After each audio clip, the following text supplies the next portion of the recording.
আমাদের শাহজাদপুরের একজন উদীয়মান কন্টেন্ট ক্রিয়েটর রবীন্দ্র কাচারি বাড়িতে আপু ঘুরতে আসছে। তো আমাদের আজকে হঠাৎ করে দেখা।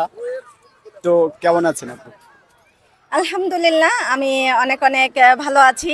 তবে আপনার সাথে দেখা হয়ে অনেকটা ভালো লাগছে, মানে এতটা ভালো লাগছে যে হয়তো আমি প্রকাশ করতে পারছি না সঠিকভাবে। তবে যাই হোক, একটা কথাই বলবো, মানে অসাধারণ লাগছে সবার সাথে দেখা হয়ে।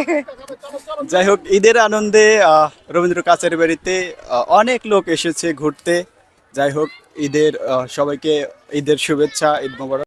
তো দর্শকদের উদ্দেশ্যে কিছু বলে দেন আপু। হ্যাঁ, অবশ্যই একটা কথাই বলবো যে যেখান থেকে দেখবেন এই ভিডিওটা, অবশ্যই লাইক কমেন্ট শেয়ার অবশ্যই চাই এই ভিডিওতে। আর আপনারা যদি আসতে চান তো অবশ্যই আসবেন এখানে। এই জায়গাটা একদম অসাধারণ, মানে এই জায়গাটা নিয়ে যতই মানে বলবো ততই কম হবে সৌন্দর্যর দিকে। তো অবশ্যই অবশ্যই আপনারা সবাই মিলে আসবেন ঘুরতে, অনেক অনেক ভালো লাগবে আপনাদের।